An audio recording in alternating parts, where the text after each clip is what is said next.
शायद याद होगा कि अभी पिछले दिनों में जब यूपी में सपा की हुकूमत थी तो आपके तादाद के तनासुब में तकरीबन 70 एमएलए थे इनके। अब बड़ा तारीखी जीत हुई, बड़ी तारीखी जीत हुई थी आपकी। पूरे वतन में चर्चा था कि यूपी के लोगों ने बड़ा अच्छा फैसला किया है। यूपी के वजीर आला ने बड़ी हिकमत के साथ मिल्लत के लोगों को नुमाइंदगी का मौका दिया है। खुश हो गए थे आप, लेकिन तादाद पे मत जाइए, इस्तेदाद को देखिए कि तादाद आपकी 70 की थी। लेकिन मैं समझता हूँ, मैं इस जगह से गुजरा हूँ, मैं जब रात को गुजर के आ रहा था मुजफ्फरनगर से, तो मुजफ्फरनगर की सुनहरी तख्तियाँ लिखी हुई मिलती नहीं थी, देखता रहा था।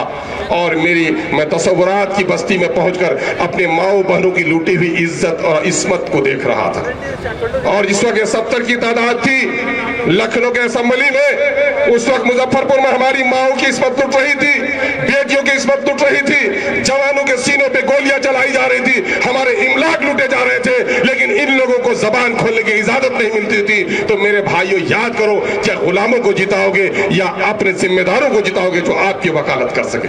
ये फैसला आपको करना पड़ेगा। ये फैसला सीमांचल के लोगों ने किया है। मैं सीमांचल के लोगों का बड़ा मरहून मिन्नत हूं, और मैं ऐसा भी नहीं हूं कि गलियों से उठकर आपको बातें सुना रहा हूं। इस ऐवान में रहने का मुझे मौका मिला है, मेरे तल्ख तजुर्बात इस मामले में है। मैंने सोकॉल्ड सेकुलर पार्टियों के साथ भी रहा, और मैंने ये देखा 12 ऐसे मौके आए असेंबली में जब पार्टी के लोगों ने हमारा साथ नहीं दिया। हमने कहा एक अदद टिकट तुम्हारा, और तो उसकी वजह से मैं तुम्हारी गुलामी करूंगा, मैं गुलामी नहीं कर सकता। याद होगा आपको, एक अदद टिकट के खातिर लोग, बहुत सारे लोगों की कदम बोसी भी करते हैं। अख्तरुल ईमान इसहाक साहब ने वक्त के हुक्मरान के टिकट को अपने जूतों तले दबा देने का काम किया, परवाह नहीं की, और हमने अपने नई राह निकाली। और फिर यही लोग, यही मसलहत पसंद लोग, पिंजरे में रहने वाले लोग, हाथियों के उसी नस्ल से ताल्लुक रखने वाले लोग, जो बचपन की कमजोरी को जवानी में भी समझते रहे, हमको बड़ा सबक पढ़ाया। अख्तर ईमान, तुमने क्या किया? तुम अच्छी पार्टी में थे, मकाम बड़ा था तुम्हारा। मैंने कहा ऐसे मकाम से क्या मतलब? बंदूक हाथ में हो, बहनों की इज्जत टूटे और बंदूक चलाने की इजाजत न मिले तो ऐसी बंदूक को फेंक देनी चाहिए। ऐसी पार्टी में रहो जहां मेरे हुकूक पामान हो और मैं बात न कर सकूं, ऐसी पार्टी में रहने की कोई जरूरत नहीं। अपनी बस्ती बनाई। सीमांचल के लोगों को लाखों सलाम कि सीमांचल के लोगों ने एक मौका दिया, और आज आपका 5 खादिम चुन करके बिहार के असेंबली में आया है। अख्तरुल ईमान को चौथी बार मुंतखब होने का मौका मिला। अख्तरुल ईमान के लिए असेंबली की दरो दीवार नहीं थी, लेकिन जब अब की बार जीत कर आया तो दरो दीवार ने नए अंदाज से अख्तरुल ईमान का, उनके 5 साथियों का इस्तकबाल किया कि कोई गुलाम नहीं आ रहा है, बल्कि अपनी मिल्लत का तर्जुमान आ रहा है।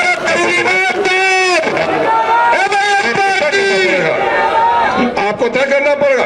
ये मेरे लिए भाई से मुसरत है कि उस खानवादे से, जिस खानवादे का रिश्ता रेशमी रुमाल की तहरीक से रहा है, उस खानवादे का रिश्ता जिसने महमूदुल हसन की वरासत संभाली है, उस खानवादे का रिश्ता जिन्होंने मुल्क में जुल्म के खिलाफ आवाज उठाई है, उस खानवादे का चश्मो चिराग आपके सामने में आया है। आप इस बात की परवाह न कीजिए। आज त्यागी जी बैठे हुए हमारे सम्मेलन में, मैं इस्तकबाल करता हूं ऐसे दोस्तों का। अभी आपको मायूस नहीं होना है। हिंदू मुस्लिम एकता अभी मरी नहीं है। ये मर जाएंगे, मिट जाएंगे, लेकिन भारत की सरवादारी को मिटा नहीं पाएंगे, क्योंकि तारीख शाहिद है कि जब गांधी को अंग्रेजों ने जहर पिलाना चाहा था तो किसी आडवाणी और त्यागी जो तो हमारे दरमियान में है, आडवाणी और मोदी ने नहीं बचाने का काम किया था, कि बल्कि बत्तख खान जैसे एक मुसलमान ने जहर के प्याले को तोड़कर गांधी की हयात को बख्शने का काम किया था। और यह भी मुझे मालूम है कि अक्षरधाम के मंदिर पर जब हमला हुआ था तो किसी हिंदू सिपाही ने नहीं, बल्कि अल्लाह रखे उस मुसलमान ने अपनी जान की बाजी लगा कर मंदिर की हिफाजत की थी। और आज जाकर के कश्मीर की वादियों से पूछो कि भारत की हिफाजत के लिए सबसे ज्यादा अगर शहीद होने वाला कोई है तो इसी कलमा को पढ़ने वाला है, क्योंकि ये साफ कहता है न करबल में, न मक्तल में, न शाह के आगे मोमिन झुकता है, फकत अल्लाह के आगे, किसी जालिम के सामने में नहीं झुकता है। इसलिए आपको खौफ नहीं खाना। बहुत सारे मसलहत पसंद आपको आकर समझाएंगे कि अरे मियां अभी तो बीजेपी को रोकना है, अभी तो सबको एक तरफ हो जाना है। उस बड़े मियां से पूछिए कि बड़े मियां पिछले इलेक्शन में आपका क्या फरमान था? उससे पहले क्या फरमान था? हमेशा तो यही कहते रहे। इन 75 सालों में हमने खोया या पाया? मुल्क जिस वक्त आजाद हुआ था 23% मुलाजमत हमारे हिस्से में थी, और आज हमारी 7% की 8% की मुलाजमत भी उस स्टेट में नहीं है जहां हमारी तादाद 15 और 20% है। इस मकाम पे किसने पहुंचाया? इसी मसलहत को उसने पहुंचाया। आपको बाखबर होशियार होना पड़ेगा मेरे भाइयों, अपनी नस्लों के लिए होना पड़ेगा। इस मुल्क में अपनी दीन की हिफाजत चाहते हैं, अपनी तहजीब की हिफाजत चाहते हैं, गंगा जमनी रवादारी की अगर हिफाजत चाहते हैं तो आपके अपने सफों में लीडर पैदा करना पड़ेगा। ये अल्लाह का बड़ा करम है, एक लंबे अरसे के बाद हमारे सफों में एक लीडर ने जन्म लिया है। और आपने गांव में देखा होगा, एक औरत 10-12 साल तक बांझ हो जाती है तो बच्चे के लिए बड़ी बेकरार होती है। कभी पड़ोसन के बच्चे को गोद में लेती है, कभी कोई औरत भीख मांगने आए उसके गोद में बच्चा हो तो थोड़ी देर के लिए उस बच्चे को भी सहलाती है। लेकिन अगर 12 बरस के बाद उस औरत के आगोश में कोई बच्चा जन्म ले ले और वो बच्चा भी कोई काला कलोटा नहीं, माजूर नहीं, बल्कि चांद से भी ज्यादा खूबसूरत, तो क्या फिर वो पड़ोसन के बच्चे ही को वो औरत गोद में लेगी या अपने बच्चे को गोद में लेगी? बताओ। मैं समझता हूं अक्ल यही कहती है कि कितनी बदनसीब होगी वो औरत जो बाजपन में दूसरे के बच्चों को गोद लेती थी, आज अपने बच्चों को गोद लेने से कतराती है। मैं समझता हूं कि असदुद्दीन अवैसी मिल्लत के आगोश में, बाज आगोश में उसी हसीन औलाद की तरह है जो माँ गयूर है उसे गोद में लेगी, उसकी पेशानी चूमेगी, जो माँ पागल हो गई है वो उस बच्चे से दूर रहेगी। यही फैसला आपको करना है। और आज भी डरते हो। आज देख लो, जमहूरियत में जो चीज की बड़ी अहमियत होती है, एक चीज की अहमियत होती है तादाद की। अगर आपके पास तादाद है, आवाज नहीं है तो महरूम रह जाओगे, और अगर आवाज लगाओगे पीछे तादाद नहीं होगी तो फिर बेवजन हो जाओगे। इसलिए अपनी तादाद के साथ साथ अपनी इस्तेदाद में इजाफा करो। बहुत सारे लोग कहेंगे अभी देखते हैं हवा किधर की है, अरे हम लोग तो ठीक थे लेकिन हवा उधर की हो गई है। मैं कहता हूं मेरे भाइयों, गैरत पैदा करो, गैरत। हवा में उड़ते है कौन सी चीजें? ये कागज के टुकड़े फेंके हुए, ये दरख्त के टूटे हुए पत्ते हवाओं में उड़ जाते, पत्थर नहीं उड़ता, ईंटें नहीं उड़ती। और ईंटों से जब दीवार बना ली जाए तो हवाओं में उड़ती नहीं बल्कि हवाओं के रुख को भी मरोड़ कर रख देती है। अपने सफों में इत्तेहाद पैदा कर लो, और मौलाना ने जो कहा वातसिमू बिहब्लिल्लाह, फिर सफों में तैयार। अगर आपने इत्तेहाद पैदा कर लिया तो फिर दुनिया की कोई ताकत हमें दुनिया में इज्जत के साथ जीने से नहीं रोक सकती। आप याद रखो, दुनिया में इज्जत उसे मिली है जिसने कोशिश की है, जिसने कोशिश नहीं की है उसे इज्जत नहीं मिली। जो माँ दर्द के लिए तैयार नहीं हो सकी है वो माँ साहब औलाद नहीं हो सकी है। जो कौम लड़ने को तैयार नहीं हुई है दुनिया में इज्जत के साथ नहीं जी सकी। मैं RSS के लोगों का एक वाकया बताता हूँ। मेरे बचपने का जमाने का था, मैंने भी होश से नहीं देखा। मेरे एक बुजुर्ग ने बताया, उस जमाने में जनसंघ पार्टी हुआ करती थी और चिराग उसका निशान हुआ करता था। चौराहे के पारचून के दुकान वाले ने वोट देने के बाद जब उनसे पूछा गया कि तुमने किसे वोट दिया, तो कहा कि मैंने अपने उस चिराग छाप को वोट दिया। कहा कि रे चिराग छाप वाला नेता तुम्हारा जीत रहा है क्या? तुम तो गड्ढे में वोट डालकर आ गए। क्या एतमाद था उस शख्स का? हाँ साहब, मैं जानता हूं कि मेरा नेता नहीं जीत रहा है, गढ़ा है तो गढ़े में तो हर साल 2-4 टुकड़ी मिट्टी डालेंगे तभी तो गढ़ा बराबर होगा। और सन 1970 का गढ़ा आज जमीन के बराबर नहीं हुआ बल्कि पहाड़ बन गया है। और जो आज से कई सौ साल पहले पहाड़ बना हुआ था, इंतशार की वजह से आज गढ़ा बन गया है। अपने गढ़े को भरो, अपना एक एक वोट पतंग के निशान पर ही नहीं, असदुद्दीन की आवाज पर ही नहीं, बल्कि अपने नस्लों की तहफ़्फ़ुज़ के लिए, इस मुल्क में शरीयत की तहफ़्फ़ुज़ के लिए, इस मुल्क के आईन के तहफ़्फ़ुज़ के लिए, इस मुल्क की जंगा जमनी तहजीब की रवादारी को बरकरार रखने के लिए पतंग छाप कर देने का काम करो मेरे भाइयों। मैं एक बात आखिर में कह के जाऊंगा, इलेक्शन की आखिरी रात होगी, वो कत्ल गारतगिरी की रात होगी।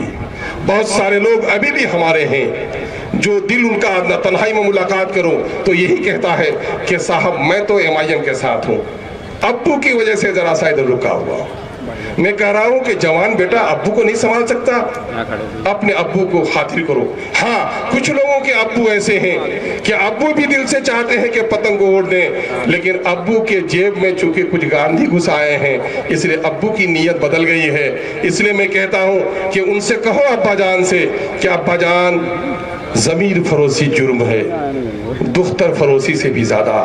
दुख्तर को बेचना तो जुर्म हो सकता है कि एक जिस्म बिक जाता है, अगर जमीर का सौदा किया तो पूरी मिल्लत बिक जाएगी, और मिल्लत फरोशी की किसी को इजाजत नहीं देनी चाहिए। उठिए, अपनी गैरत को आवाज दीजिए, अपनी बिखरी हुई ताकतों को मुत्तहिद कीजिए, असबियतों से ऊपर उठिए। अल्लाह के रसूल ने असबियतों को हराम करा दिया है। मैं दो बड़े आलिम दीन के गुफ्तगू के दो टुकड़े से अपनी गुफ्तगू का खात्मा करूंगा। मेरे इलाके में दो बड़े आलिम दीन आए, मौलाना काजी मुजाहिदुल इस्लाम कासमी साहब, जिस जमाने में वो मिल्ली काउंसिल की तहरीक चला रहे थे, मिल्लत के मसाइल को लेकर गली गली फिर रहे थे। उसने मुखातब करते हुए हमारी बस्ती में कहा था, ए मुसलमानों, मैं तुमसे मुखातब हूँ, मैं जानता हूँ कि तुम बैठकर दरूद सलाम पढ़ने वाले भी हो और खड़े होकर भी दरूद सलाम पढ़ने वाले भी हो। जब मैं तुम्हारे मसाइल की बात करता हूँ, तुम सब गौर से सुनते हो। कुछ लोग रफ़ादैन भी करने वाले हो, कुछ लोग नहीं भी करने वाले हो, लेकिन यह याद तो रखो, जब मसाइल पर गुफ्तगू होती है तो तुम मुत्तहिद हो जाते, लेकिन जब इलेक्शन का जमाना आता तो बिखर क्यों जाते हो? तुम्हारी दुश्मनों की तलवारें जब निकलती हैं, वो नहीं देखती कि तू सुन्नी है, कि तू वहाबी है, कि तू साफई है, कि तू हम्बली है, तू सैयद है, कि तू पठान है, कि अंसारी, की सैफी है। कलमे की बुनियाद पर दुश्मन की तलवारें तुम्हें मुत्तहिद समझती हैं, और तुम भी अपनी हिफाजत के लिए भी अपनी सफों में इत्तेहाद पैदा नहीं कर सकते। एक दूसरा जुमला अहले सुन्नत वल जमात के एक बड़े बालिग नजर आलिम दीन ने हमारे हल्के में कहा, मौलाना उबैदुल्लाह खान आजमी ने, ए नादानो, इस बात पे लड़ते हो, अपनी सियासी सफों को इस वजह से अलग कर लेते हो कि तहरीमा सीने पे बांधेगा कि जेरे नाब बांधेगा। अरे नादानो, तुम्हारी गर्दनें बचेगी तब तो तू तहरीमा बांधेगा। सियासत तुम्हारे गर्दनों के हिफाजत का हथियार है। अपने गर्दनों की हिफाजत के लिए अपने सफों में इत्तेहाद पैदा कर लो। मैं उम्मीद करता हूँ कि जनाब बैरिस्टर असदुद्दीन ओवैसी साहब ने और जनाब अकबरुद्दीन ओवैसी साहब ने जिस माँ का दूध पिया है, उस माँ से निस्बत आपको भी है। अभी मैं सलाम करता हूँ दिल्ली की सरहद में बैठने वाले उन किसान आंदोलन के भाइयों का। 13 महीने तक बैठे और क्या कहा था, पहाड़ टल सकता है, मोदी नहीं टल सकता।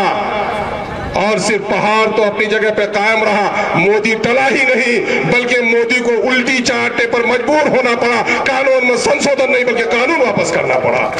जब किसी कौम में हिम्मत और हौसला पैदा हो जाए तो वो कौम अपना मकाम पैदा कर लेती है। 75 सालों तक आपने अक्ल का इस्तेमाल किया, एक बार इश्क का भी इस्तेमाल कीजिए। बेहतर है कि इश्क के साथ रहे पासबान अक्ल, लेकिन कभी कभी उसे तन्हा भी छोड़ दे। इस मरतबा इश्क का मुजाहरा कीजिए, अपना एक एक वोट मदनी खानदान के इस चश्मो चिराग के हाथ पर डालकर रेशमी रुमाल की तहरीक को तवानाई बख्शिए। हमारे बुजुर्गों की दुआएं हैं, हमें मालूम है कि दारुल देवबंद से दुआ आई है कि जहां असदुद्दीन ओवैसी का उम्मीदवार अच्छा हो, वहां उनको भी वोट दिया जाए। मैं समझता हूं इस हल्के में इससे ज्यादा अच्छा उम्मीदवार कोई नहीं हो सकता है, इसलिए हमारे बुजुर्गों की भी दुआएं हमारे साथ है। आइए हम और आप हिंदू मुस्लिम एकजहती का सबूत दें, अपने सफों की दरार को पैदा खत्म करें और अपनी गैरत को सामने में रखते हुए पार्लियामेंट में और असेंबलीज में अपनी वाजिब हिस्सेदारी और ऐसी पार्टी की हिस्सेदारी जो पार्टी आपके मसाइल की तर्जुमान हो, दूसरे की गुलाम न हो, उसको कामयाब बनाने का काम करें। बहुत बहुत शुक्रिया। अस्सलाम वालेकुम, आदाब। MIM जिंदाबाद, MIM पाइंदाबाद।